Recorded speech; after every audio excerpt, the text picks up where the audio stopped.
council, welcome staff, and welcome those of the public that are joining us this evening. It is our special council meeting of Wednesday, May 26th, and I call the meeting to order and would ask any member of council if they have any pecuniary interest to declare to so do it now or at the appropriate time. Moving on to number. That's nice.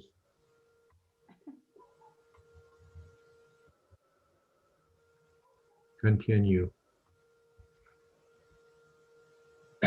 So with that, the approval of the agenda, mover and a seconder that the agenda of the special council meeting May 26, 21 be approved as presented. So mover, Councilor LaRose, seconded Councilor Mayette, all in favor. That is carried, thank you. And so now we move on to 4, which is a public meeting. So tonight we will be having a public meeting under the Planning Act to consider the draft secondary plan and master plan for the town dock. So to council, the purpose of this public meeting is to provide an opportunity for the public to make comments.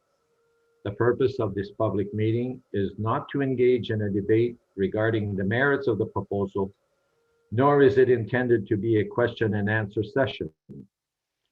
To the public, this is your opportunity to speak, and we encourage you to do so. There will be future public meetings to provide further input and comments. So at this time, I would call on David and Dylan, our planners, to give us the presentation. David. Thank you very much, Mr. Mayor. And Dylan, are you okay to pull up the presentation, please?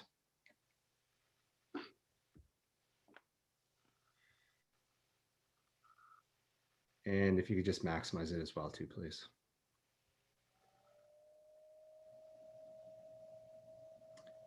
Well, again, thank you very much, Mr. Mayor. And I also want to say thank you to everyone for taking the time out of your evening to join the public meeting tonight.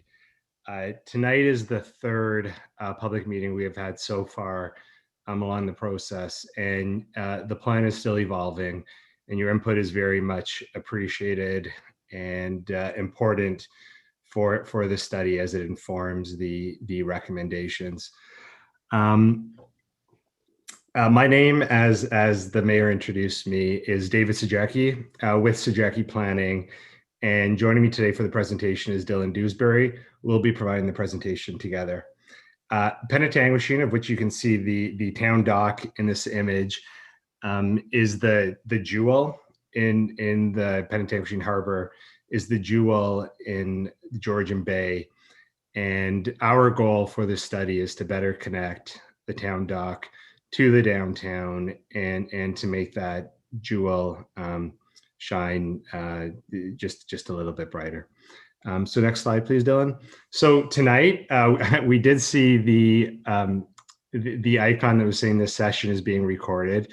So what we will ask is that unless you're speaking tonight, please mute yourself.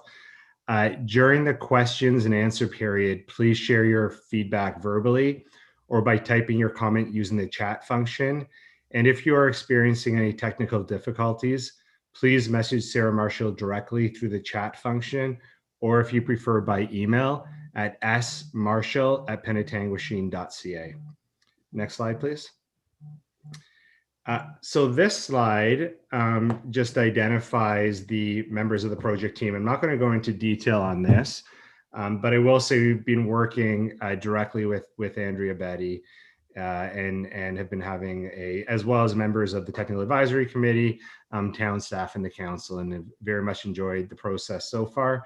Sajecki Planning is leading the urban design and land use components of the study. We're also working with Strategy Corp on the economic development piece. Laura is providing advice on the public consultation, and Scribe is supporting on the writing of the document. So next slide, please. And tonight, what we will be discussing is first, what is a study purpose? What is a secondary plan? I will briefly walk through what we have heard to date, both in previous consultations, as well as recent meetings with both the Technical Advisory Committee and the Committee of the Whole. Dylan Dewsbury is going to walk through what is the draft master plan. So it's the preferred option that is divided into 3 phases. These phases will likely, as the project evolves, be broken down into further phases. And the last phase is a final phase, but the plan, I will mention, does work with the first 2 phases in place as well too. And we'll describe that and obviously open it up to Q&A. We will also be walking through an overview of the secondary plan. So the secondary plan is based on the recommendations from the master plan. And this is what forms an amendment to the town's official plan.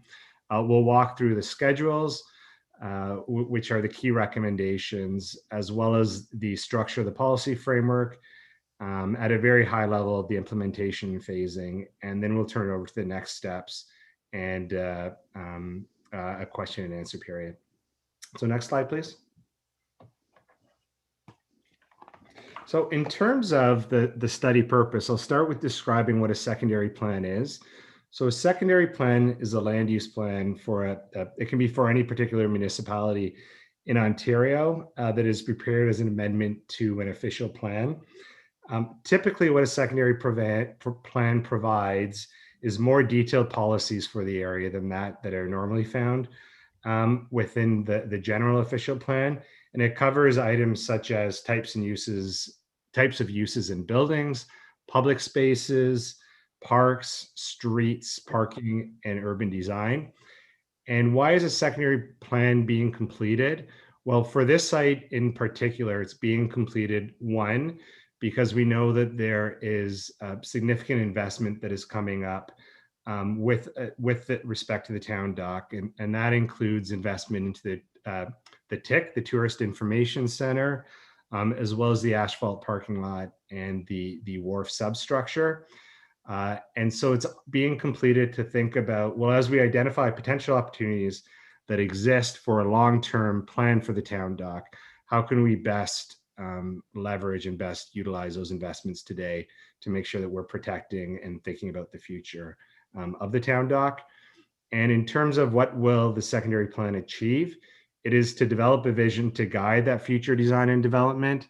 And one of the key considerations is to really think about the heritage and the culture of the area, to provide links to the parkland, as well as to the downtown, and to maintain public access to the town dock, and in particular to the waterfront. Next slide, please. So this slide just identifies the schedule for the study. It's been a relatively quick study. So we had a kickoff in November 2020.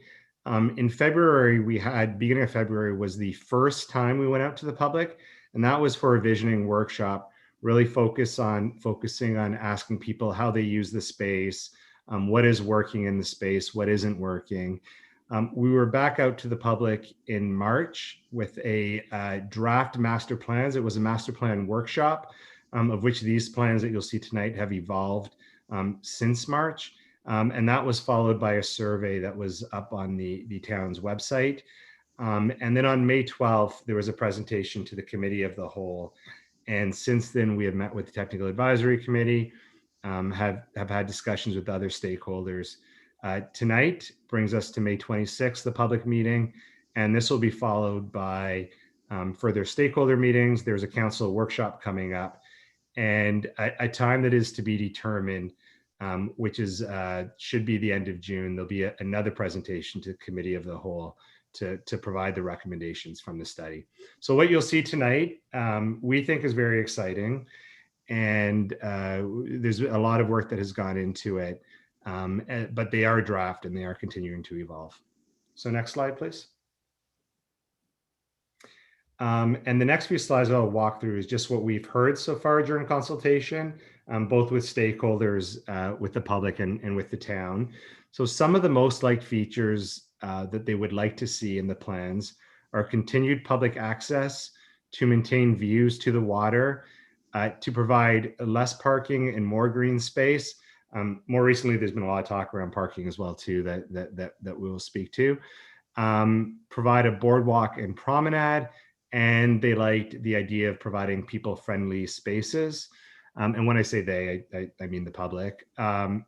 In terms of items that felt that were missing from some of the plans, there was an opportunity to improve the docks, provide more room for the docks, provide improved connectivity and wayfinding than what exists at the town dock today, improve public facilities such as improving the washrooms and the shower facilities, providing commercial uses, and also more details need to be forthcoming with respect to the boat launch and locations of a hotel. Next, please. So some of the, I've spoken to obviously the public meetings, but some of the additional consultation activities that we've undertaken have been a series of stakeholder roundtable discussions and interviews. We've reached out to Indigenous communities in the area. I mentioned again that we have a technical advisory committee that has been working with us to guide the study. There have been a series of public notices, information shared on the town website, the project webpage, through e-blasts and social media posts, and through other public correspondence. Next slide, please. Some of the key considerations that we have taken into consideration as we've been developing the plans is that we know that there is an increased capacity needed for large boats, particularly with respect to ferry boats. And we understand that there'll be a tour boat that will begin operation shortly. We also know that one of the other considerations is that from the sewage treatment plant, there needs to be a 100-meter buffer to any sensitive uses. And for the purposes of this study, sensitive uses include areas items such as residential uses, hotel uses. So within the area in yellow, we know for sure that a hotel could not be located. There are also policy that around a setback from the water. These are for sites that are below sea level, which includes the town dock. And that is that there needs to be a 15-meter setback from the water for any new buildings. So there are buildings on site, such as the dock lunch and the tick, that are less than 15 meters from the water, but any new buildings would need to be set back, which we view as a positive, not just from the fact that it's needed for flood mitigation, but also for opening up the waterfront. Flood mitigation measures are a serious concern in the area and how the area drains, as well as I mentioned, one of the key items of the study is that there is capital budget that is being allocated to the site. So thinking of how that is being used, such as investments that are forthcoming for the TIC. Next slide, please. So this slide speaks to some of the design directions as well as the updated vision statement. So within the study itself, there's a series of guiding principles for the site, and those speak to a site that is connected and accessible, is open to the public, is welcoming and inviting. Uses on site are flexible and adaptable, so they can change over time. It reflects the area's heritage and culture, and Dylan will speak more to that. It is sustainable, so it minimizes items such as the effects of climate change and flooding, and it maximizes economic potential. So the vision statement for the town dock is that the town dock will be an active and vibrant destination that reflects Penetanguishne's heritage and culture. It will serve as a centralized public space that is safe and inclusive, with spectacular views of the water that can be enjoyed and accessed year-round. Its connection to downtown will be enhanced through opportunities that support the local community and economy. Next slide, please.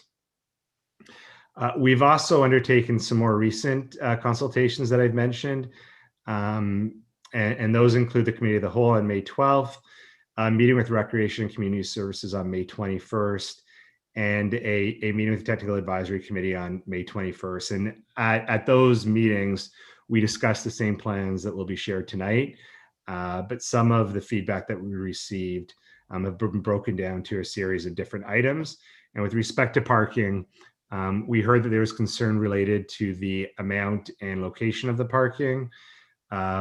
With respect to the Tourist Information Center new amenities on site, there was support for, I don't want to give too much away, but there's support to relocating the Tourist Information Center and providing new amenities. There was concern around a shuttle bus. That was particularly less with the space itself, but more with the operation of it. The initial phases of the plan identify the boat launch remaining in place, while later phases identify the possible relocation of it. And so we did hear concerns regarding the relocation of the boat launch. Sorry. Design, which I'm sure we'll hear tonight as well. There are a number of opinions regarding the allocation of parks and open space and building design, of which we're taking that all in and listening to it. And there are also concerns around the cost of implementing the plan, which we're happy to speak to as well. So I will, Dylan, if you could turn to the next slide, please. I will turn it over to Dylan, and he is going to walk through first the master plan, and then the secondary plan options. Good evening, everyone. I'm Dylan from Sajecki Planning, and as David mentioned, I'm going to run through the draft master plan and secondary plan. As long as my mouse keeps working.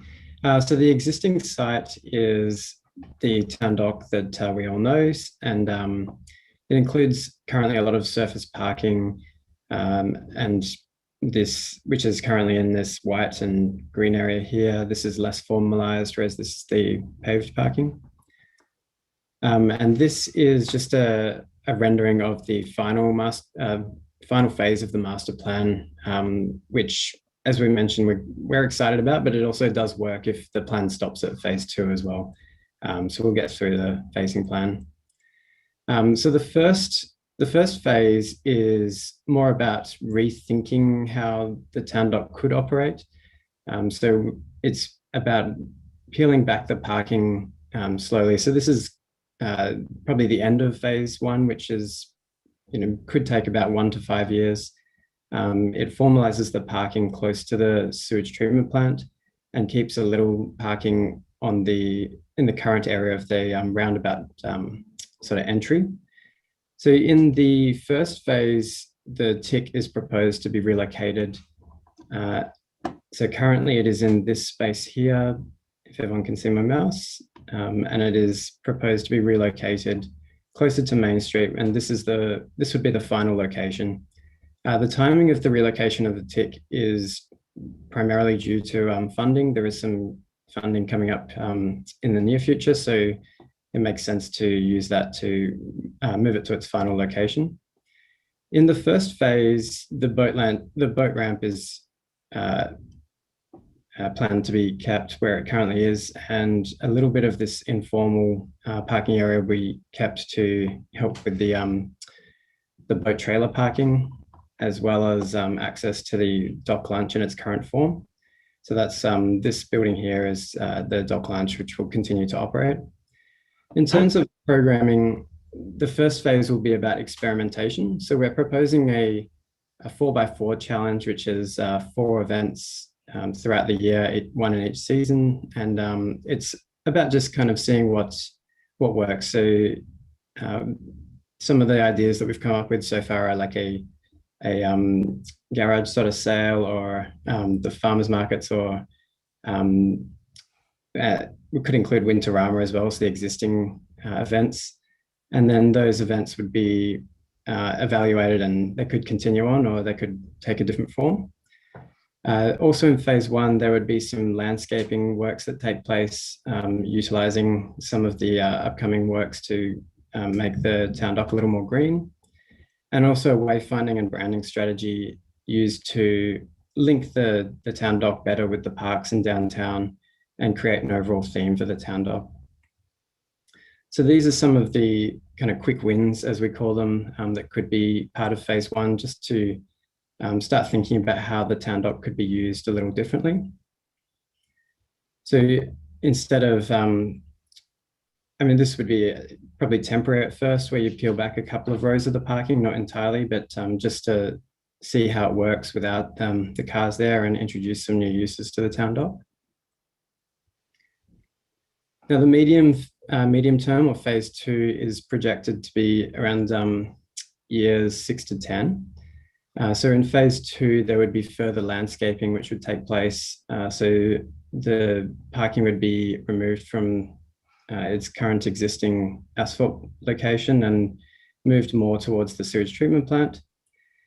This plan, as we're currently showing it, doesn't have the boat ramp, but that is something that we've heard a lot of feedback about. And so it's likely that this plan could be broken down into two separate phases. So it might be, 2A and 2B, and they might look a little different to this one. So, I mean, based on what we heard at the May 12th council meeting and feedback that we hear tonight, and feedback from the TAC meeting as well, we're thinking that this could be broken down into a couple of phases, and it may not be 6 to 10 years. The timing is also on the table to change.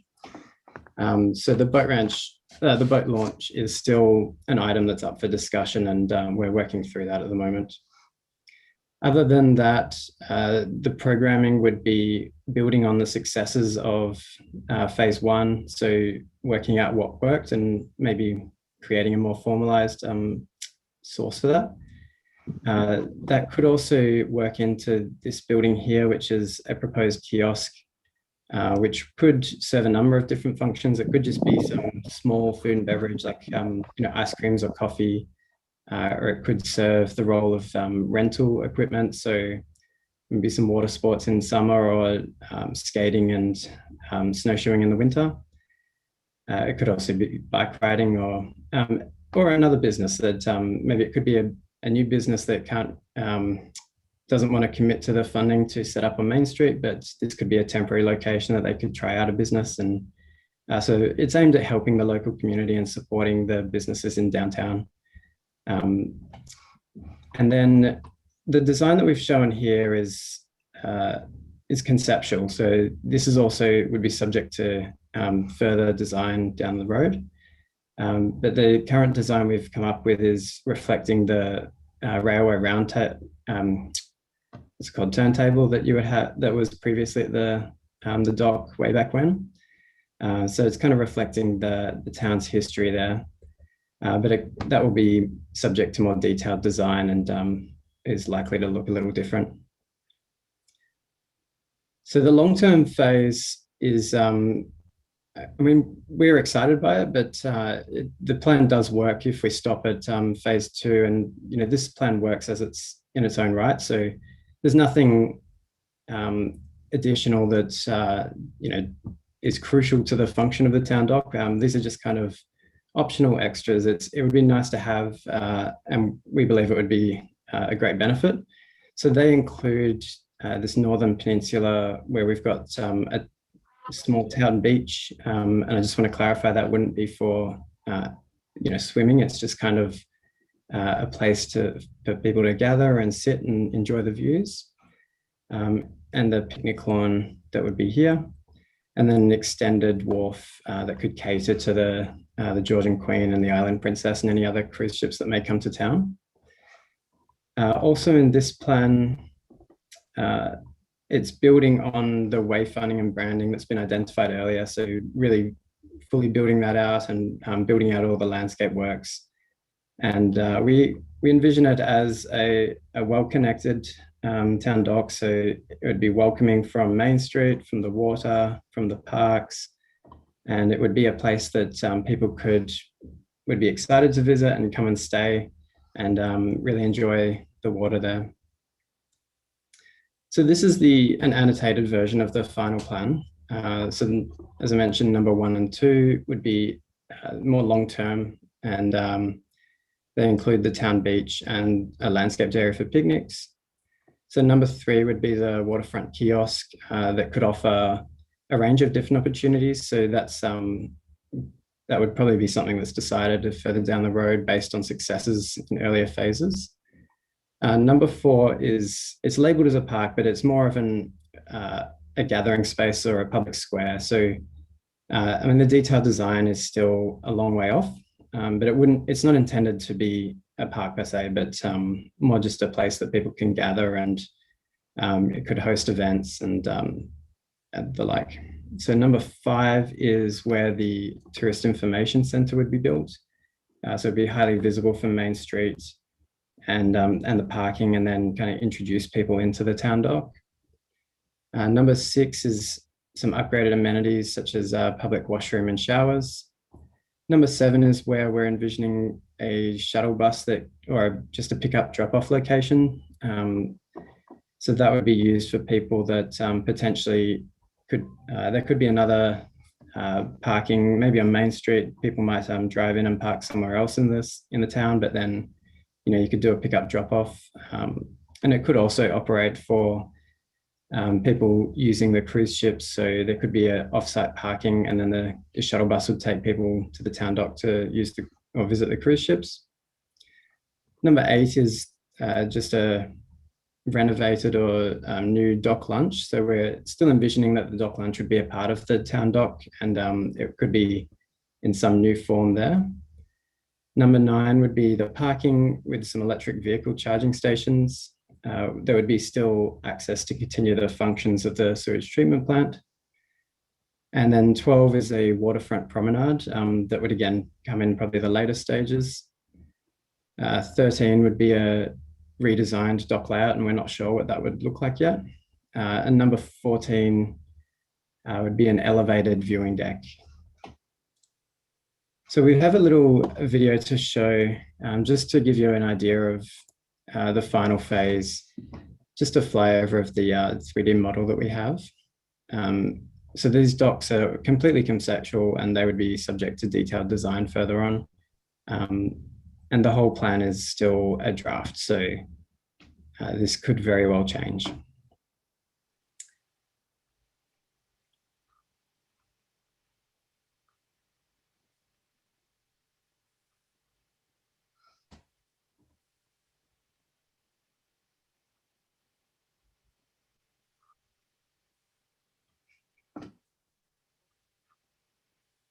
And then we finish on the public square, which is again conceptual and design.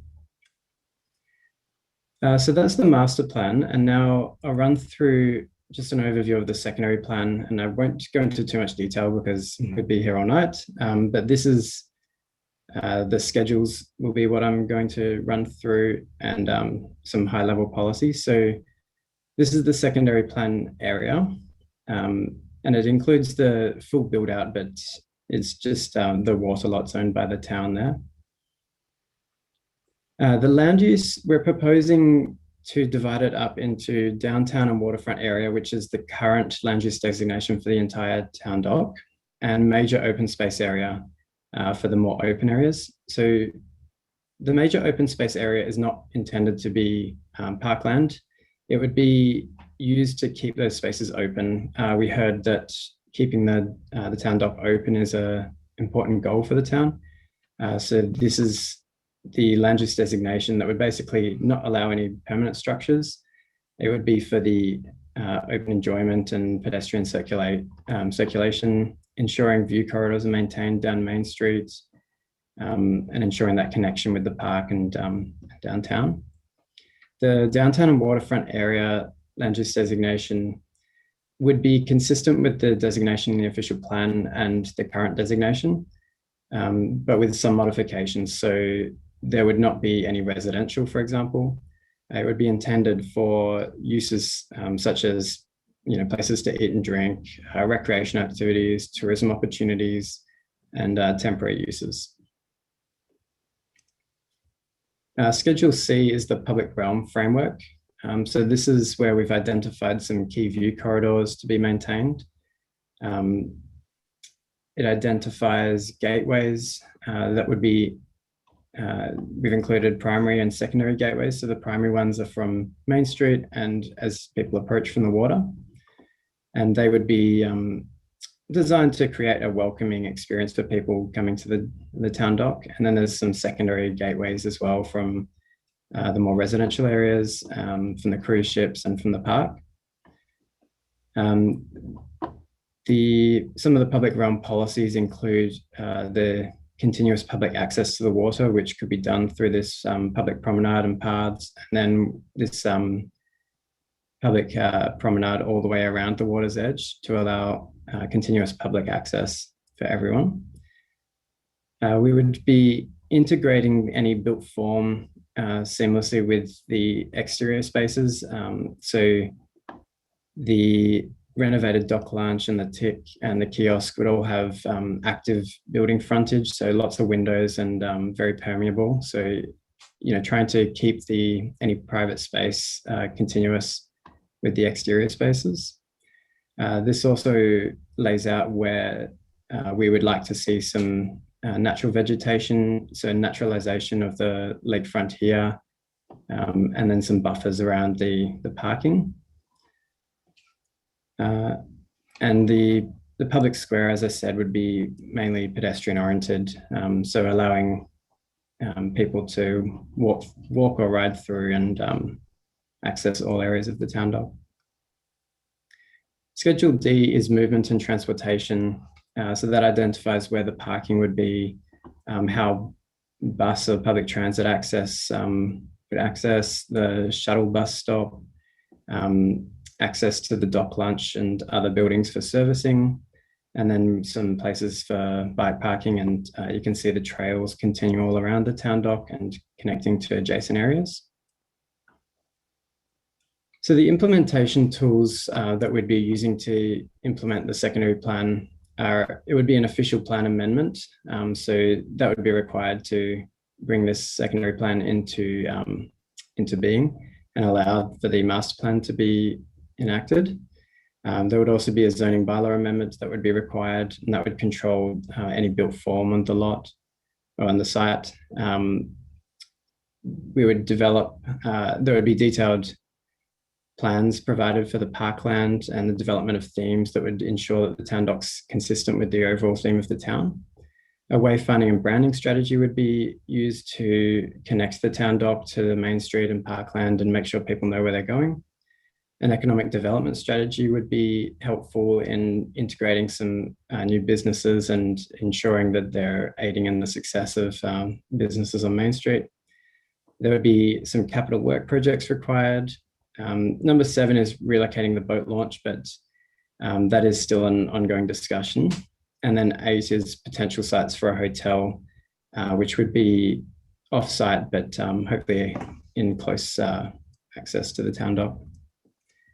So I'll turn it back over to David for the next steps, and then we'll go into the question and answer section. Great. Thank you, Dylan. So actually we can move to the next slide, please.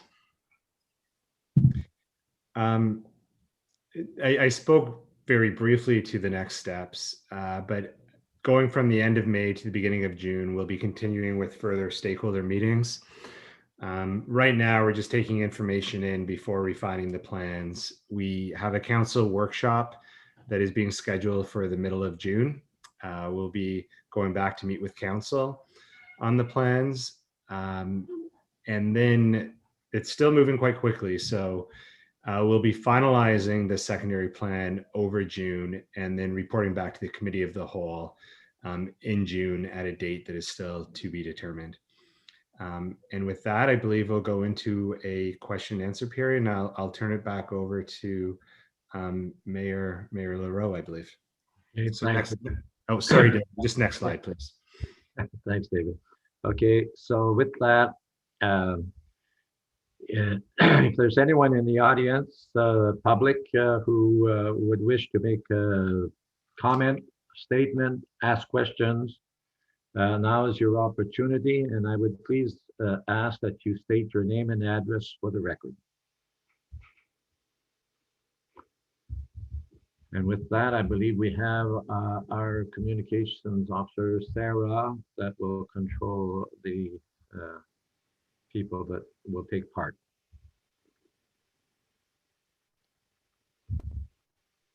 Your Worship, we just might want to stop sharing the screen so that you can have a better view of anyone who puts their camera on. That's okay. Thank you. Yes, thank you. That is good. Okay. So with that, do we have anyone who would like to make comment, ask questions? It looks like we have someone in the chat, Bonnie from Fox Street. I think she may be turning on her. There's a few people that are just putting in the chat, so I'm not sure if that means they're going to turn on their camera or not. The Bonnie's chat is there room to improve just what is already there?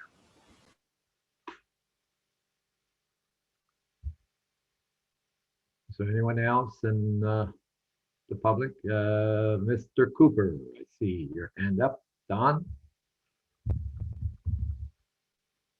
You're muted, Don. Thank you, Your Worship. I'd like to make some comments. Okay. And I think I have to declare a conflict of interest because we overlook where the phase 3 extension would go. And so we're very much against that. But in general, our comments from the condo owners would really, and I'm getting myself repeated back, so it's confusing me. But the important thing is that when we look out at the town dock, we see quite a beautiful association of people who love the town dock just the way it is.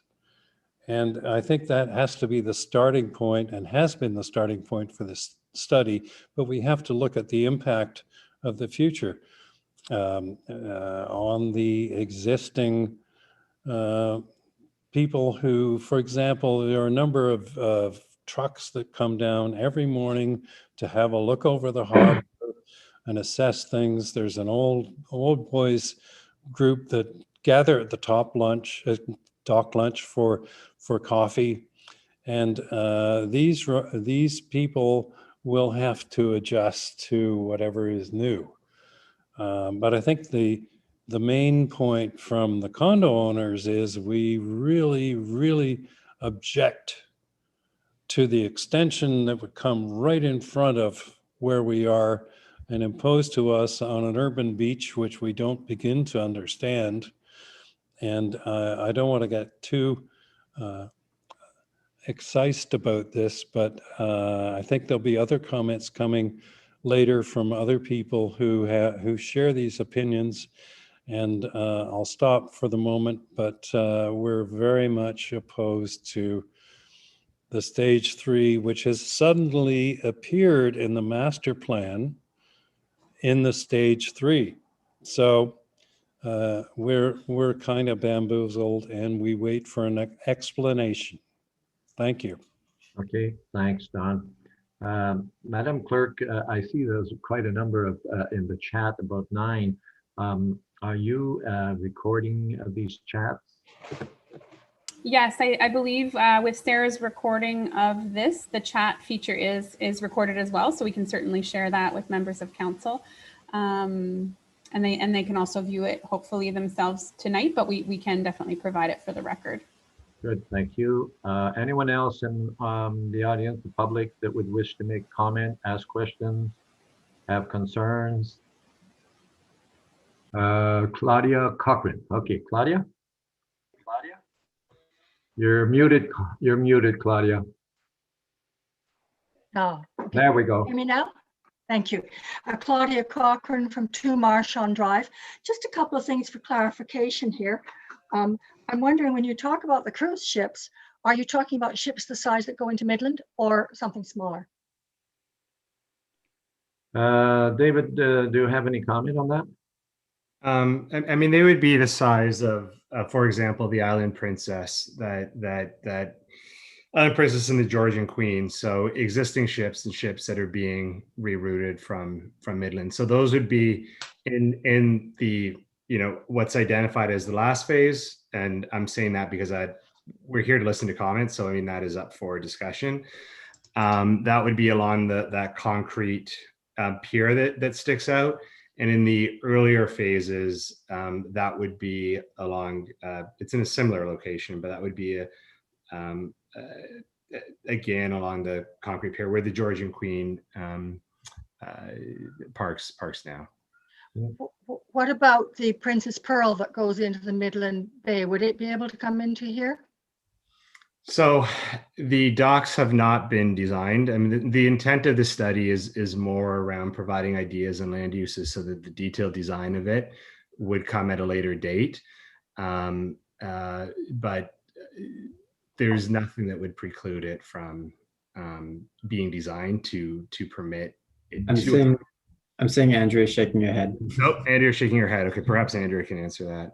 Sorry, thanks, David. I just jump in because I believe we've had this conversation before, but I believe there's a portion of the harbor that won't accommodate the depth that the pearl mist needs to come into the harbor. I do believe we've had that conversation. Okay. So sorry, Claudia, your answer no. The pearl mist wouldn't be something that could be accommodated because we couldn't even get it into the harbor. Not even in the deep portion? No, I believe there's a shallow portion, and I'm not a boater, but I believe there's a shallow portion out at the Narrows somewhere that wouldn't allow for that. And Oh, is that so? Okay, thank you. Okay, anyone else from the public that would like to make comment? Sarah, do we have someone? We do. Lois Lipton would like to make a comment. She's just put that in the message. Okay, Lois, if you would. Thank you, Mr. Mayor. Unfortunately, my internet is showing me that I'm unstable, not individually, but as an internet connection. So if I turn on my video, it makes it worse. So first, I'd just like to congratulate and applaud the town for undertaking the secondary plan on the town dock in order to enhance and capitalize on one of its most valuable assets, the jewel, as David suggested.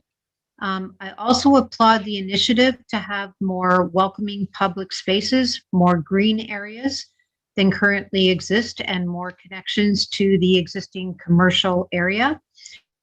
I like some of the changes. I think they're invigorating and exciting. However, I understand some of the concerns that have been expressed. I think that some of the proposed changes need further consideration. For example, it's one thing to suggest relocation of the launch ramp, but until you actually have secured an alternate location and know the viability, cost, and effects, it's unwise to propose that as an option. If the purpose is to minimize the vast parking area that currently exists, it could be accomplished in a different way.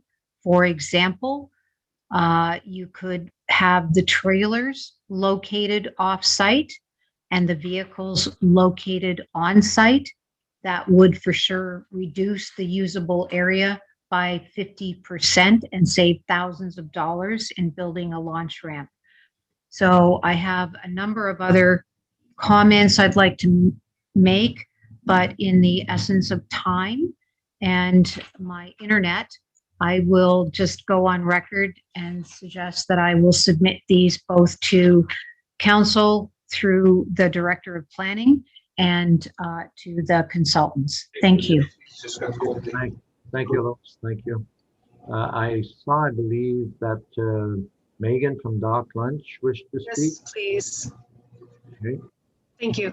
I think I can respectfully represent a number of employees and whatnot that go through the Dock Lunch and through the Baduras family. And my understanding was there was a letter sent to town on behalf of perhaps us. Is it possible to have that read so we're all on the same page? Or was that received yet today? Okay, Andrea, do you have the letter in question or a copy out there? yes, thank you very much, Your Worship, and to Megan and Nick. I will read it if you'll give me a second to pull it up. And perhaps for the benefit of the public that is here, I do want to just note that we did receive comments after the agenda was published, but leading up to tonight's meeting. So those pieces of correspondence have been circulated to council, but will also form part of the public record. So we do have your comments, and just for the benefit is there was the letter submitted from the residents of the Beck Boulevard condominium. I think some of them are on the call tonight, Don being one of them. A letter from David Jarlett that was circulated, email from Kathy Merton that was circulated, County of Simcoe comments, the letter that Megan and Nick are referring to and that I'll read to, and some comments from Sue and Al Janak. So those are hopefully all new and part in your emails, and I appreciate council has not yet had a chance to read them. But if you'll just let me pull up the letter from Nick today, and I can read it into the record if you'll like. If you would mind, go ahead. Certainly, and it's not terribly long, so I'll try and be quick. So, dear Mayor LaRue and Council, I wanted to make a few comments before this evening's meeting. First of all, congratulations. I know a great amount of time, expertise, and effort is put into our town and its community, and everyone is interested in what is best for us all. I do, however, have some great concerns as a member of the community and owner of a small business in the town of Penetanguishene, employing many people on the movement forward of the town dock secondary plans. My family began here in 1972, and we are very proud to be part of Penetanguishene and look forward to the continued success and growth of our family and businesses in Penetanguishene for many years to come. We have always and will always do our best for the community, including both in our actions and beliefs. The particular plans that are being brought forward in tonight's meeting do not seem to value a few of our greatest strengths, such as our parking at the town dock, although it can be improved upon, and the location of our boat launch, which people all over use. The best in the area, even the marinas use it.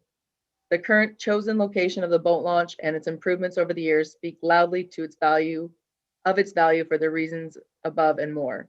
I urge you to consider my concern and those of many others and bring these to you with respect and look forward on working together to do what's best for the town of Penetanguishene for everyone, both locals, guests, and visitors. Thank you in advance for your time, Nick Baduris and family. Good, very good. Thank you. Thank you. Okay, Megan. And then I might also point out that in regards to correspondence received, that there was earlier correspondence received by email from both Bert DeRushy and Janet Thompson from the condos on Beck Boulevard. Is there anyone else that wish to make comment, ask questions? Your Worship, there is a comment in the chat that I believe that maybe we should read out, just because I think we do have people on the call that have submitted letters, but technically this person has put a chat, so it's not part of the record unless we print it and read it out. So I just want to do that, if that's okay with you. Yes, okay, go ahead, Madam. Okay, so that was Bonnie. And I think you started to read that, and then she added a couple other things, and that was, is there an option to just improve what we have? How do people who have slips get stuff to their boat? There's no parking by the slips. And then Ross Stone, who's actually on the call, but I don't think that he's had an opportunity to speak. I'll read his comment as well. What is the town's obligation to the dock lunch? And then Bonnie comments as well. We already have lots of unutilized green space at Rotary Park. Is it necessary to have all of the town dock be green space? And that she doesn't care for any of the proposed plan options. And I think that's everything. I'm just scanning through. Yeah. Okay, thank you, Madam I think Clerk. that's everything. And, I know that you did make a comment that came from Ross Stone, but Ross, I believe I did see your hand up. Did you wish to make comment or ask question or speak? I can wait until you answer that question first, if you don't mind. Well, I don't think, David, do you have an answer to that question? This was with respect to the unutilized green space? Not necessarily. It's just a matter of the fact that the dock lunch figures into the future plans. Yes. And are we obligated? Is there an obligation to accommodate the dock lunch? Oh, so you know what? That is a question that is best left to the town to answer rather than the consultant team. So I'll turn that question over to Andrea. Yeah. Thanks, David, and don't want to put you on the spot. So there is a development agreement that the town has with the dock lunch and Nick Baduris. So that is something that is we've looked at as part of the plan. So there are some obligations in that agreement about, you know, right-of-way road accesses and what we recognize for public frontage, because the two properties that are privately owned don't actually front onto a public road. And so there are things about that. There are also you know, clauses around a future hotel happening on the site that I think the study is leaning towards concluding that's not happening on this property. So obligations if the town were to construct a hotel and what would happen then. So I think overall there is that agreement and we are aware of it. And we also recognize that, moving forward, there may need to be some changes to that agreement. And that would be a conversation with the developer, or with the owner of the property. Okay. Any more people from Ross? Do you have another question or comment? Yeah, actually, all I'd like to say is that, first and foremost, I think I indicated this the last meeting. I really applaud the town for taking a look at this because, I moved here in 2012 and, I've long considered the town dock area to be somewhat of a blight on the community because it hasn't changed for 40 plus years. Of course, the most vocal people who would speak up are the opponents to any change. But as I was saying, I applaud the vision, the intent going forward. I think that the area could really enhance the town itself by creating a draw for people to come to the community. All in all, I'm very encouraged by what I've seen in phase 1, 2, and 3. I think it's very positive, and I think it's definitely positive and a forward-looking process. So kudos to town council. Change is never easy, and I respect that. And it's painful, and I respect that, but it's also necessary. So good work. Keep it up, folks. Thank you, Ross. Further questions, comments from the public? We did have 11 in the chat, so that all is being recorded along with all the other emails and letters that we have received. So this will all go to the committee and then through to council. So with that, then I will ask David or Dylan, do you have any further last comments, concluding comments to make? Thank you, Mr. Mayor. I just want to thank everybody for coming out, and I know this is a process that we're going through where there are a lot of strong opinions, and I do think that the best discussions are ones where a lot of strong opinions come to the table. And what we hope to provide is something that people within the town can be very proud of, and that it can work towards a long-range plan. And it is still evolving, but we stand by absolutely that the space itself, the harbor itself is a jewel on Georgian Bay, and that is an area that we think works well now, but we think it has the potential just to be something incredible. But we are taking in everybody's comments, and from council, from the public, from staff, and it'll continue to evolve as we work through this process. So we are honored and happy to be part of this process. And I will just add as well too, maybe perhaps it's to the town dock folk, but my parents have a farm in Perkinsfield, which was my grandparents' farm.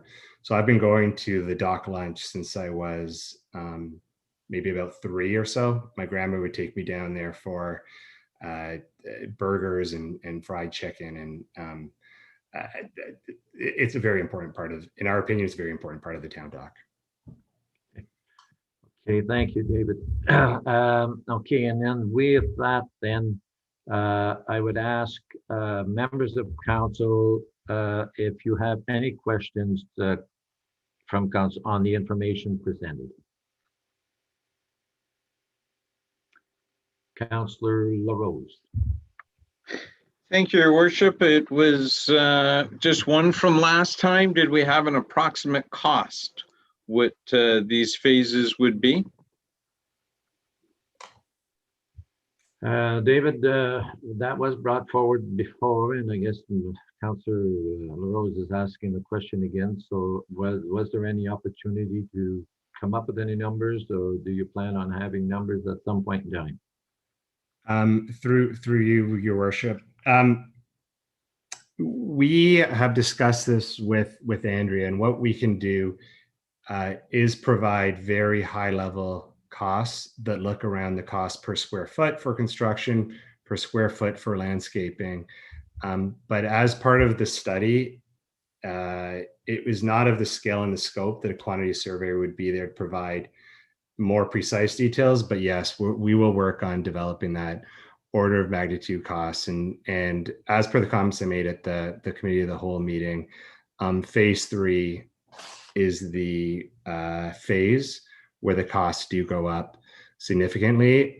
Councillor Rose, we do not have costs that we can provide to this meeting right now, but we have committed to Andrea that we can work through some very high level order of magnitude costs. Okay. Deputy Mayor. Thank you, Your Worship. Very pleased to see that we will be having a workshop. I think that part of this whole secondary plan development is extremely important. There are certainly some things that I agree with and some things that I don't.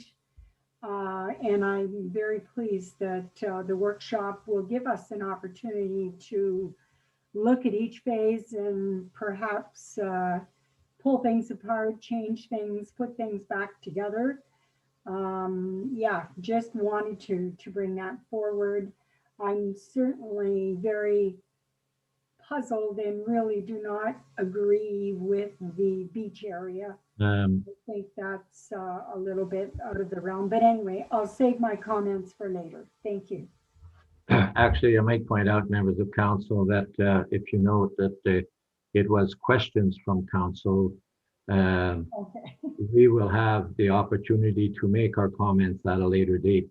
It was questions surrounding the public information that we received. And so with that, are there further questions regarding this evening's presentation? With that, then, I thank everyone for their attendance and participation, and the council will consider the application and the results of the public meeting at a future meeting. Thank you all for your attendance. So, Your Worship, we do have a motion on that item, just needing a mover and seconder. Okay, mover and a seconder. We should probably read the motion. Okay, the draft plan docs, draft town docs, secondary and master plan recommended action that this report be received for information and discussion, and that direction be given to any changes to the draft secondary plan and master plan, and further that staff and Sajeki planning be directed to report back with a response to the public meeting comments. Mover and a seconder. Councillor Saint-Amand and Deputy Mayor Dugal, all in favor? That is carried. Thank you. David, Dylan, thank you for your presentation again. And members of the public, thank you for your participation.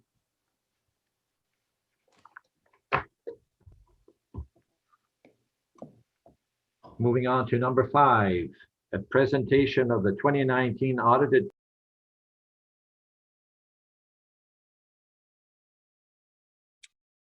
Sorry, Mayor LaRue, you're just muted there.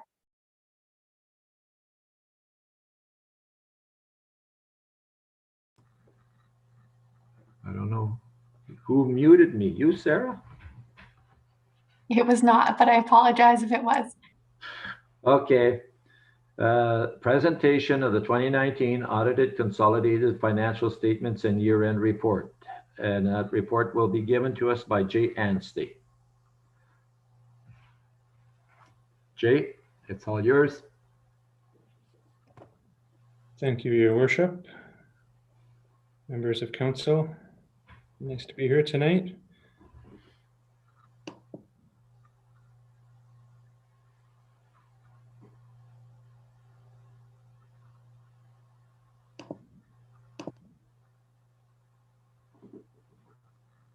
If everyone can see my screen here. Okay. So, as Mayor LaRue said, I'm Jay Anstey. I'm a partner with Baker Tilly. We're here tonight to present the 2019 audited financial statement.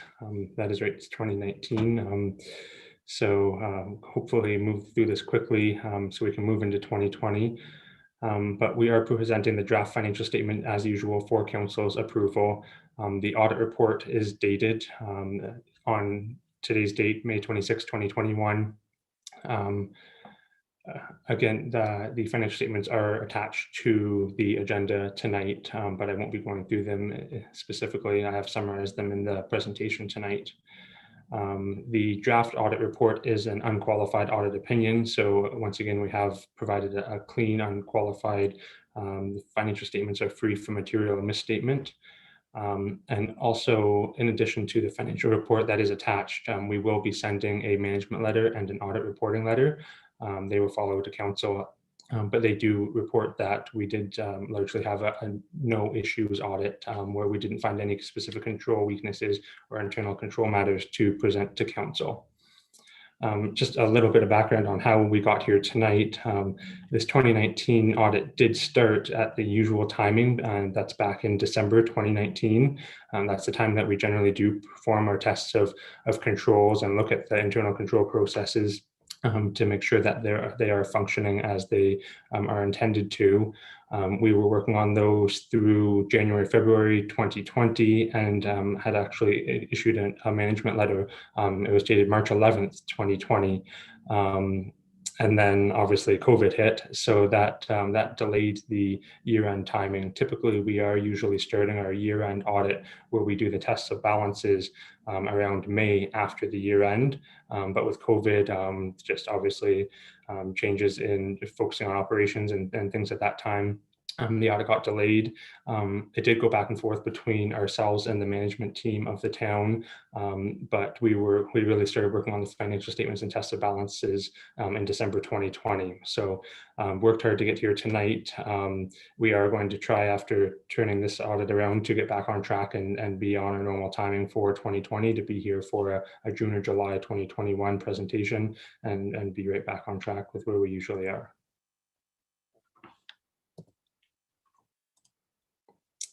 Reviewing the financial results of the 2019 year, here's a snippet of the 2019 operations. Starting with the operating revenue of $18.6 million, there's a $1.3 million increase over the budget and over the 2018 year. The main increase over the 2018 year is taxation increased by about $700,000, and that's mainly from MPAC assessments.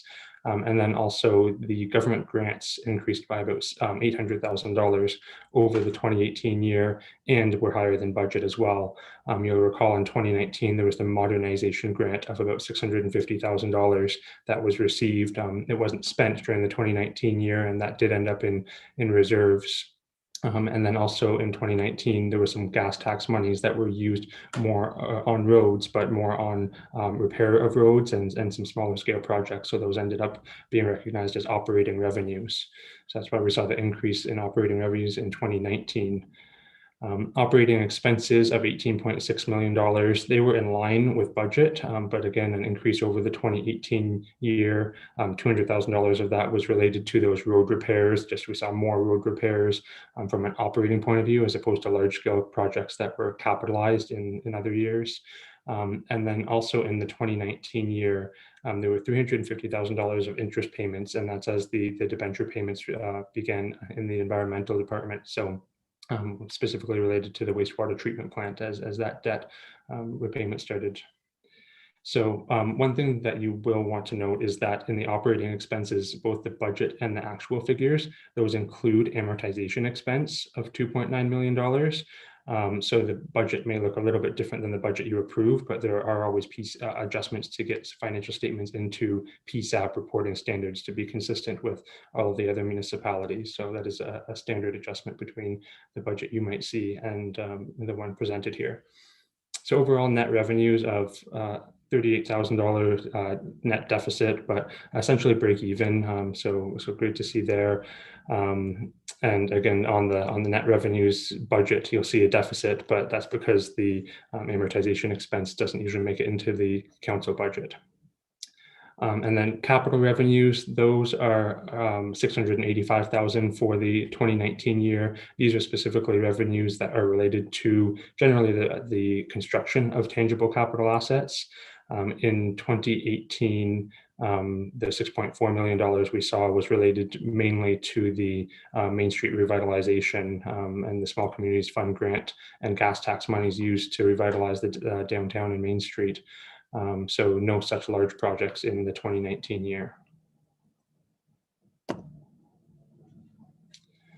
Turning to the financial position as of the end of 2019 with 2018 comparatives, starting with financial assets of $15.1 million, financial assets being those that are either cash or items that are expected to be converted into cash. It's a $2 million decrease year over year. And the main reason for that is you'll notice the trade and other accounts receivable of $6.1 million in 2018. Those were the government grants I just referred to that were receivable at the end of 2018, and no such type of balance existed at the end of 2019. So 2019 was more of a regular year with no particularly large kind of unusual or spikes in balances there.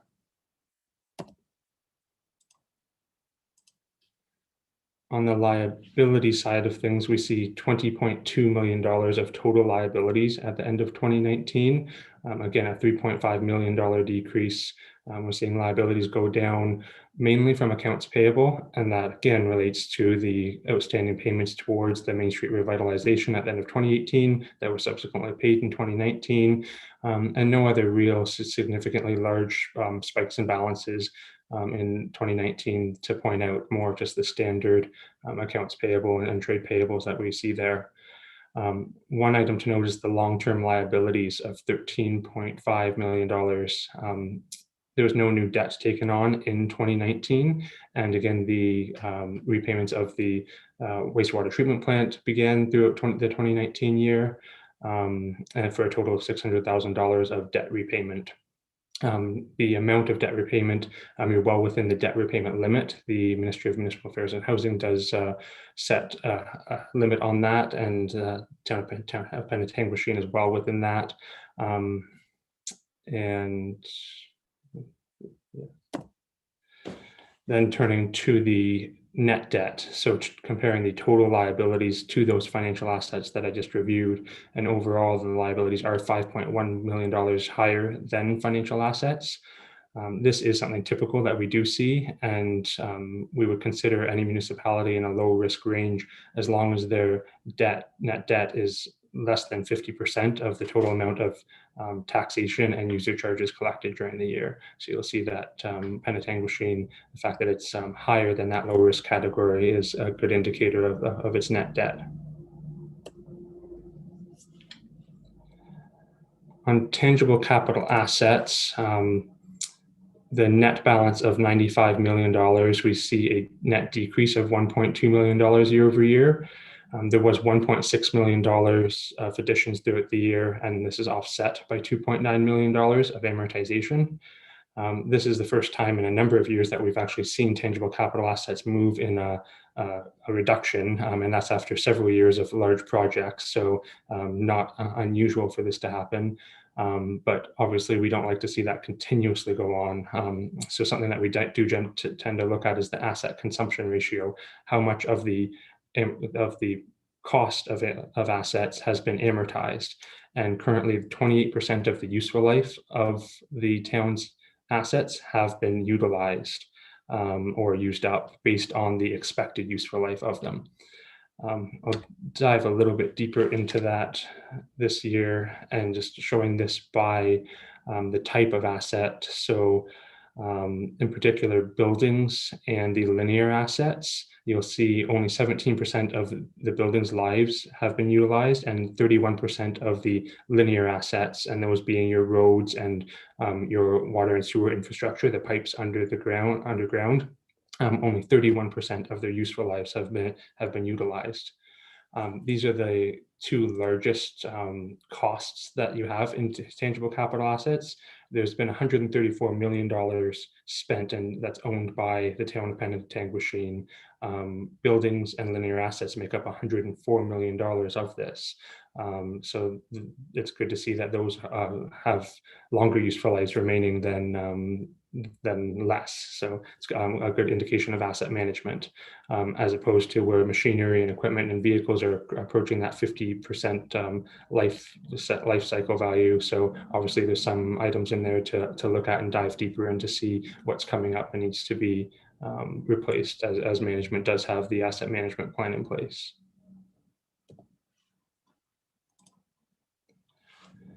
This brings us to the accumulated surplus, and I always like to go over this to make sure that council does understand that of the $91 million of accumulated surplus, 82 million is invested in tangible capital assets, and that is calculated as the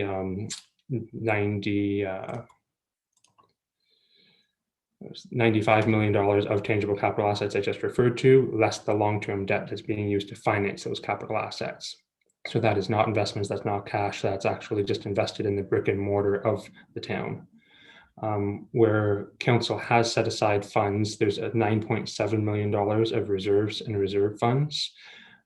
If you look at this in terms of whether there's enough reserves, we like to look at it compared to operating expenses. And 1 year, your reserves could cover 50% of a year of operating expenses. So the province and municipal indicators would indicate that there are enough reserves on hand to be considered a low risk area. And just taking a little bit deeper look into reserves, generally reserves were consistent year over year. The main increase in reserves was for capital purposes. You'll see the $3.5 million balance has increased by $1.2 million year over year. This again came from that $650,000 of the unspent modernization grant at the end of 2019, as well as there was a $400,000 increase in the asset management plan reserve. So again, money that's being set aside for that life cycle replacement for those tangible capital assets. So a good indicator of planning for the future for the municipality. Those are the highlights from the 2019 financial statements, and if there are any questions, I'm happy to field them.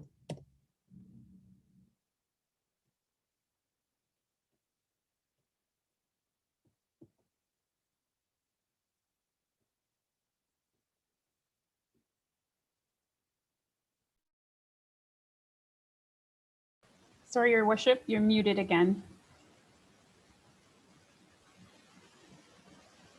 Actually, this time it's my own fault. Thank you. Jay, okay. Do we have any questions through the J members of council? Councillor Buddebunker?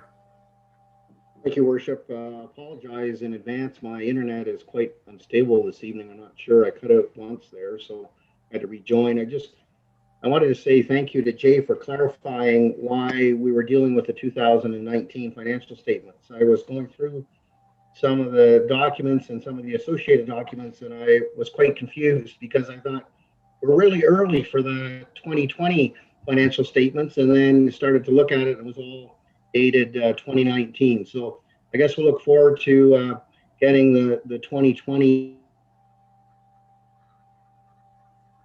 Are you still there, Councillor Buddebunker? Are you? No, gone. There we go. Councillor Buddebunker, you're now mute. Okay, try. Okay, I don't know where I cut out, but I just said I guess we'll look forward to getting the 2020 financial statements in the near future. Thank you. Very good. Yes, and I think we're all looking forward to that.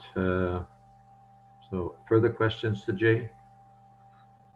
No, there being none. Jay, thank you very much for the presentation, and we're looking forward to the 2020 report. Thank you, Your Worship. Okay.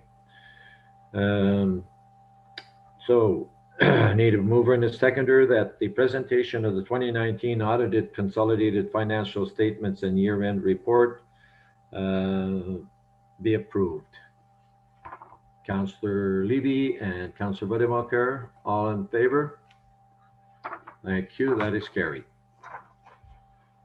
So moving on to adoption of minutes not already confirmed, and that the following minutes of council meetings be confirmed and adopted as circulated.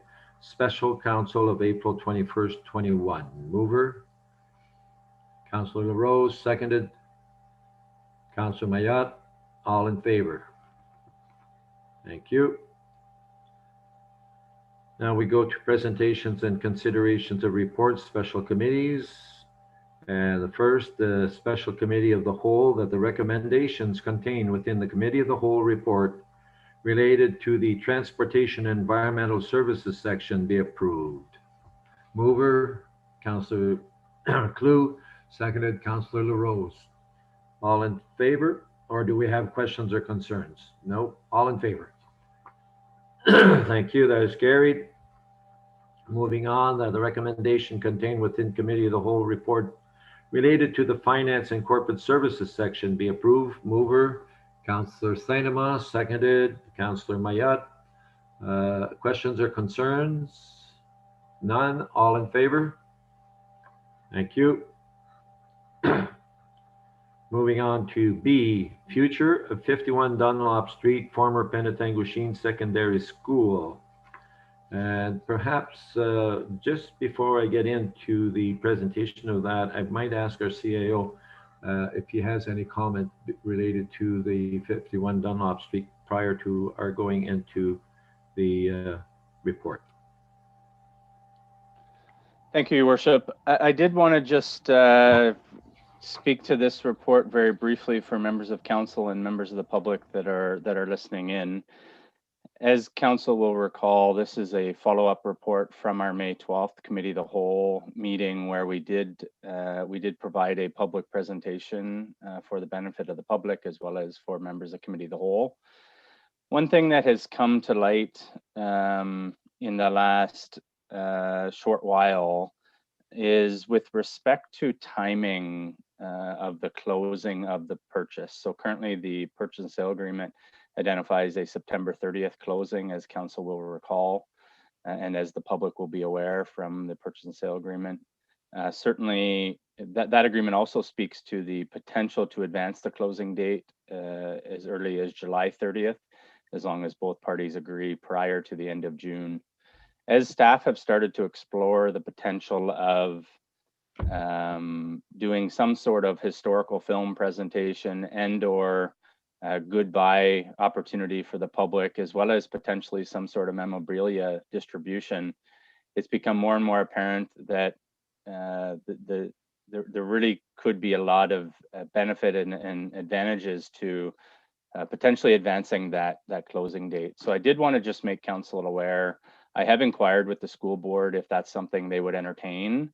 Certainly from a transition perspective and a timeliness perspective, it would certainly help if we had the potential of having unrestricted access to the facility in the months of July and August, assuming that should council wish to proceed with the recommendation in the report, which is the demolition and asbestos abatement, that would occur kind of not in and around the end of September, early October. So I did want to just make council aware. I've only explored the concept with the school board. I'm waiting for a little bit more information back from them, and certainly will report back to council with additional information as I receive it.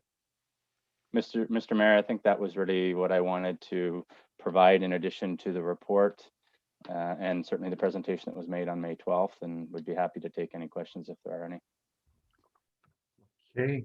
In regards to the what the CAO has brought forward, are there any questions? No. So we will move on then to the future of 51 Dunlop Street, former Penetanguishene Secondary School.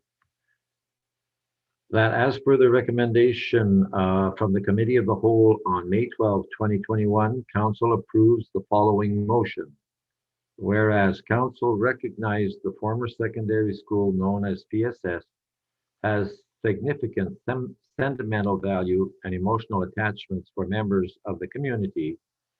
And whereas the former secondary school building has a substantial amount of asbestos-containing materials within it, and whereas the building requires a substantial amount of operating and capital dollars over the short, medium, and long terms to sit vacant and bring the building to appropriate standards, be it resolved that the council supports option 1 in report CAO 2021-07 to proceed with demolition and asbestos abatement in an expedient manner, and that council directs administration to explore and pursue avenues to provide members of the community with opportunities to own various chattels currently included within the building, and that council directs administration to proceed with a thorough and comprehensive community consultation and engagement strategy. Mover and a seconder, please. Moved by Councillor Bodevanker and seconded by Councillor Mayette. Are there any questions, concerns, comments? I have Councillor Bodevanker. Thank you, Worship. Again, just to forewarn, my internet's unstable, so if I lose connection, I'll come right back as soon as I can. So I just wanted to make a couple of comments. As somebody who... You're froze again, Councillor Bodevanker. Who Yeah. the possibility of the town purchasing this one, perhaps using it for other purposes. And when I read the building conditions reports and the background reports on the status of the roof and whatnot, I was very much dismayed at the condition of the building.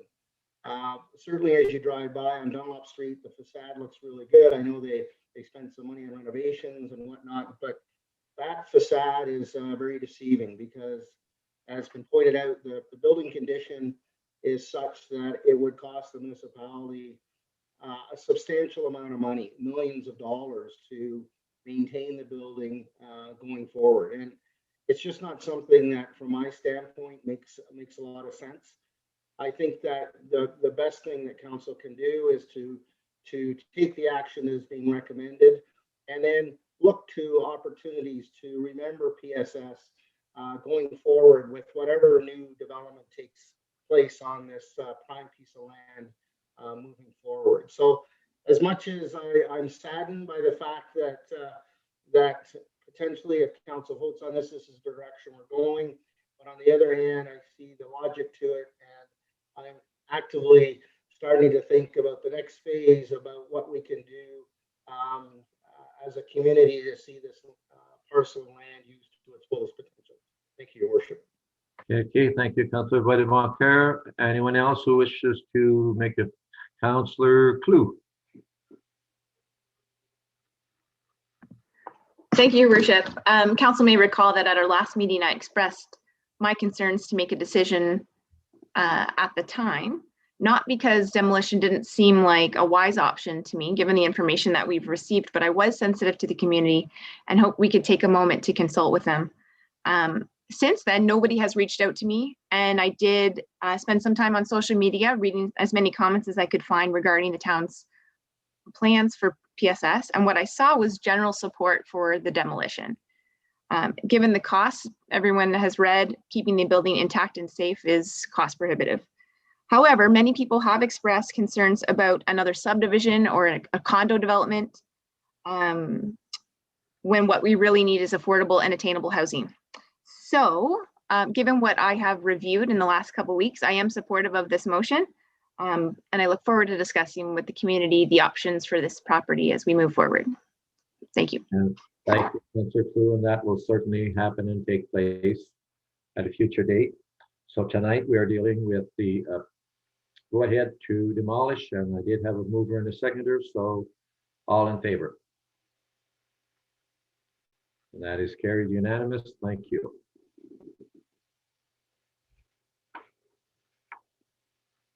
That brings us on to matters for consideration, and we have a draft plan of condominium Tubec Boulevard Phase 2 2021 extension request. Recommended action that a 5-year extension be granted to the draft plan of condominium approval pursuant to section 5133 of the Planning Act to May 26, 2025 for the property at Quebec Boulevard.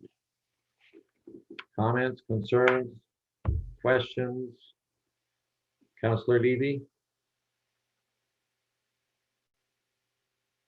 Councillor Levy, go ahead, you're muted. I'm trying. There we Okay. go.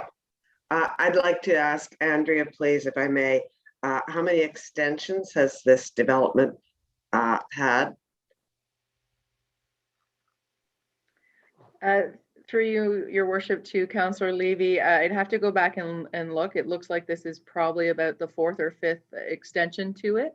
However, I would note that in the interim from its original draft of condominium approval, it was amended and has that interim use development agreement that is occupying the land. So there is an existing development agreement for the undeveloped portion that governs its use. Okay, thank you for the clarification. Perhaps I could answer that, Councillor Levy. It would be the 4th that I know of, and I'm aware. Councillor LaRose.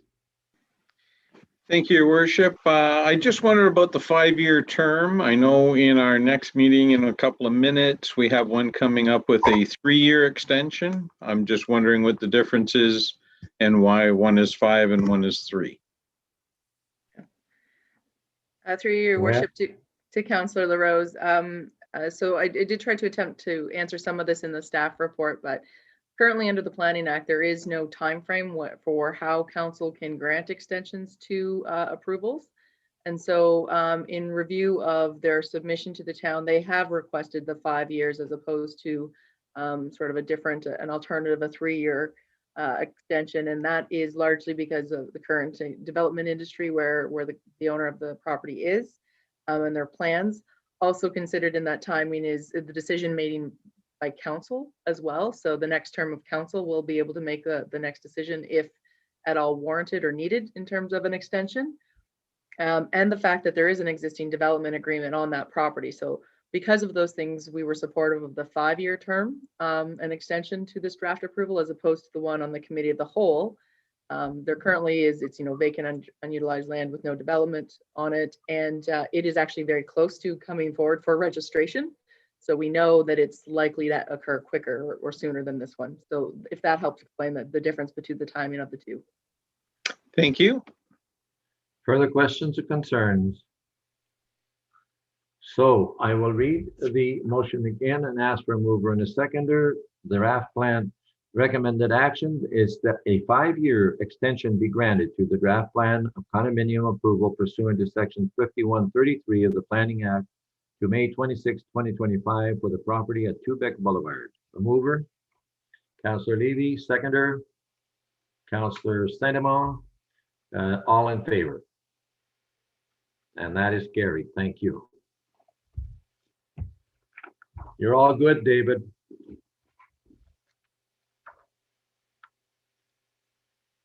Question period from media and public. Do we have any questions? Nope, no. So with that, we would seek adjournment. Councillor Cummings, we are adjourned. And if you want, we'll take a 5-minute break before we carry on to our committee of the whole.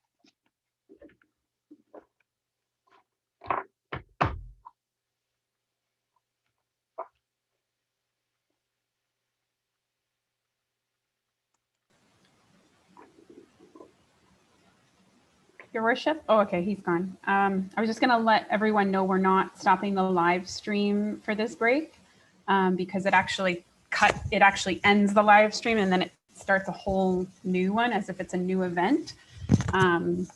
So, well, just a warning. Had I known that, I wouldn't have taken the break.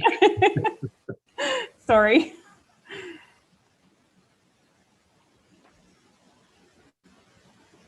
We could edit this portion out after the fact, but it's kind of past the point because it goes directly to YouTube. So anyway, hopefully everyone hurries back. We'll see if we can get everybody back on stream.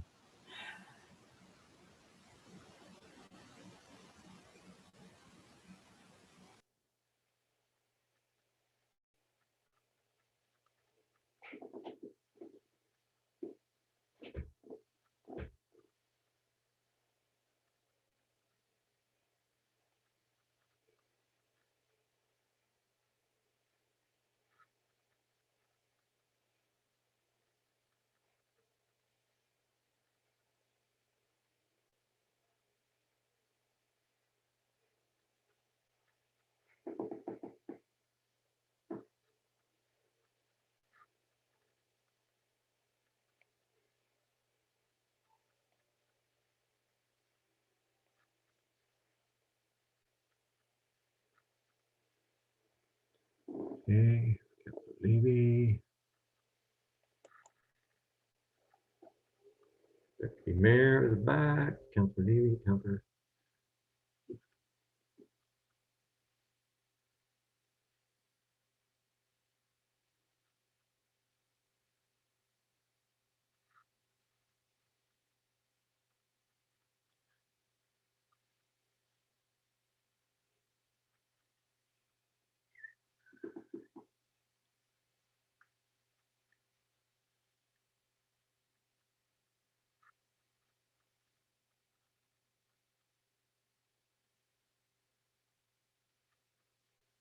Councilor Vadeboncoeur, are you back?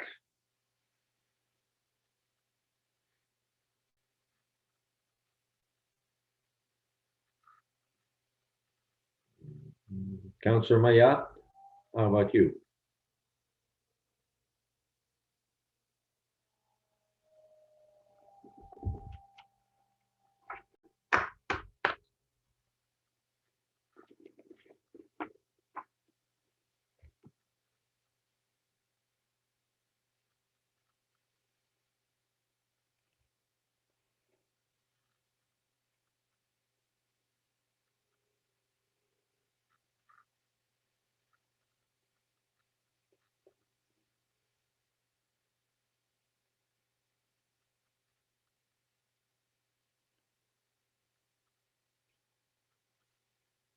I think we're just missing Councilor Mayat, and if we get him, we can get going here with our special committee of the whole.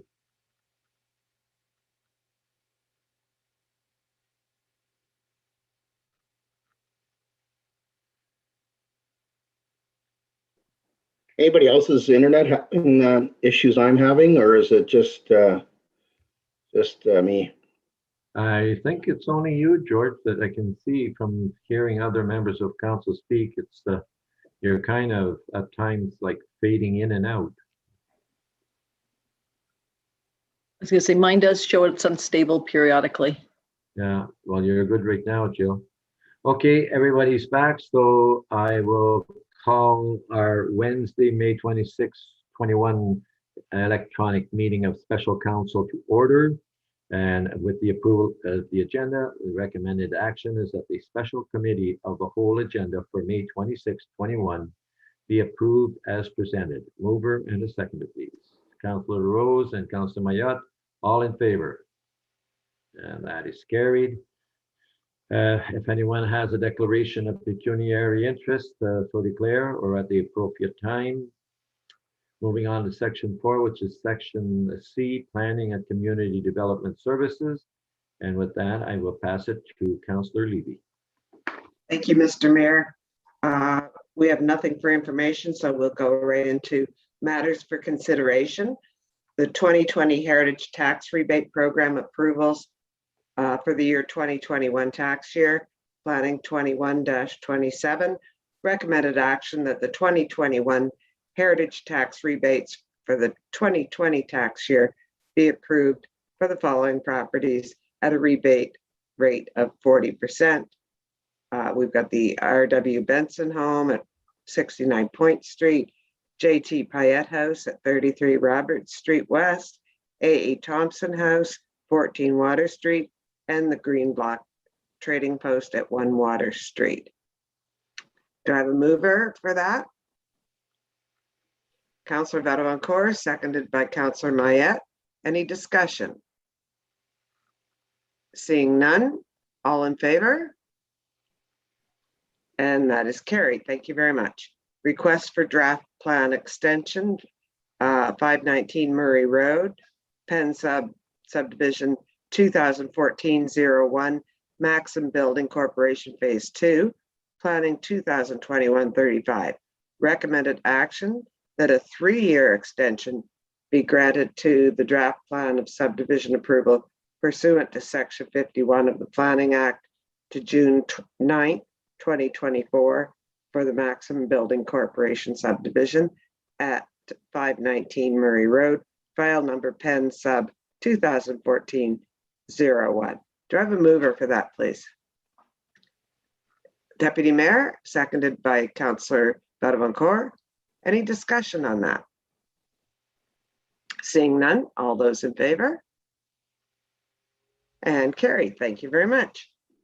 Moving on to question period from the media and the public. Seeing none, I will hand this back to you, Mr. Mayor. Thank you, Councillor Levy. And with that, we will move on to Section D, Finance and Corporate Services, and I will pass it to Councillor Sangamon. Thank you very much, Your Worship. On our consent agenda, the recommended action that the following consent agenda items having been given due consideration be received for information. And there are 4 of them. The first is 2019 Building Department Financial Report, Finance 2021-08.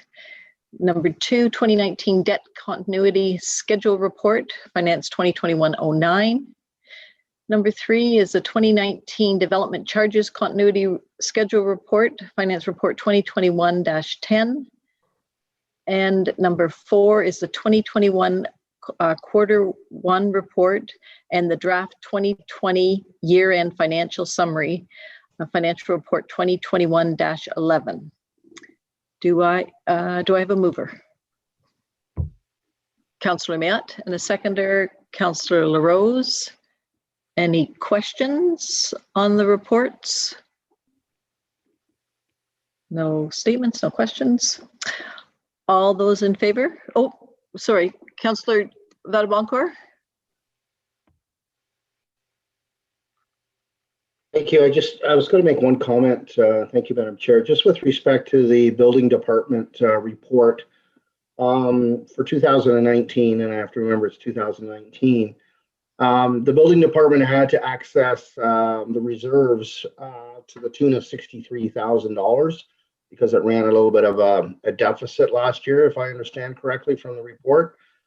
So I'll be looking for the 2020 report, I guess, in a few weeks to see if we're able to turn that around and look at what we've got left in the building department reserve fund to ensure that we're able to sustain our operation of our building department. Thank you. Thank you very much, Councillor Badavancourt. Any other questions or statements? Seeing none, all those in favor? And thank you, that has passed. Sorry, let's get down to here. Matters for consideration. First item, 2019 reserves and reserve funds continuity schedule report, Finance 2021-12. The recommended action that the 2019 reserves and reserve funds continuity schedule be approved as presented. And if I could have a mover for that, please.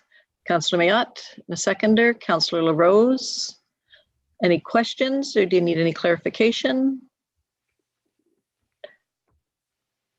Okay, all those in favor? Good. Thank you. That has passed. Matters for consideration.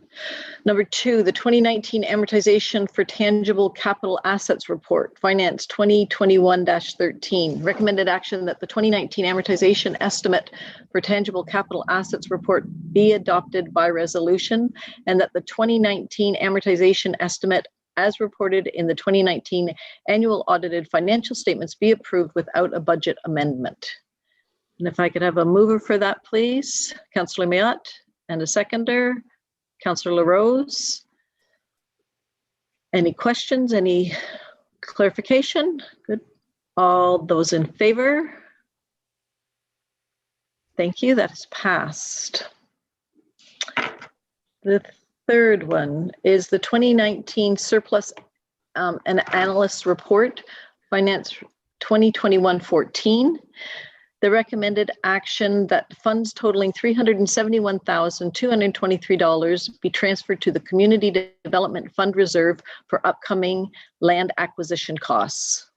Could I have a mover for that, please? Councillor Mayott, a seconder. Councillor Cummings. Any questions? Okay, seeing none. All those in favor? And that has passed as well. Thank you. Number 4 is the 2022 budget timeline report. Finance report 2021-15, recommended action that the 2022 budget timeline be approved as presented. If I could have a mover for that, please. Councillor Mayott, a seconder, Deputy Mayor Dubo. Everyone's good with the timeline? Good, no questions, seeing none. If we could have a vote, please. All those in favor? Good. And that is so moved. Thanks, Councillor Vadamakor. You're just a little bit behind us with the timing. Before I pass it over to back to the mayor, I would just like to say congratulations to all the staff and to the town. If you look at our the draft so far for the 2020 year-end financial summary, it's looking very good. In the 2021, our quarterly, we're in a good position. So thank you very much to staff and to our department heads and everyone for working hard in this last little bit. So we really appreciate it. And I will pass it back to you, Mayor Leroux. Thank you, Councillor Saint-Amand. I'm sure there are no question period questions from the media public. So with that, Council, thank you very much for another good Council and Council of the whole meeting. And staff, thank you for being there as always. And so with that, on this nice windy night, I bid you good night. Council is adjourned. Good night, everybody.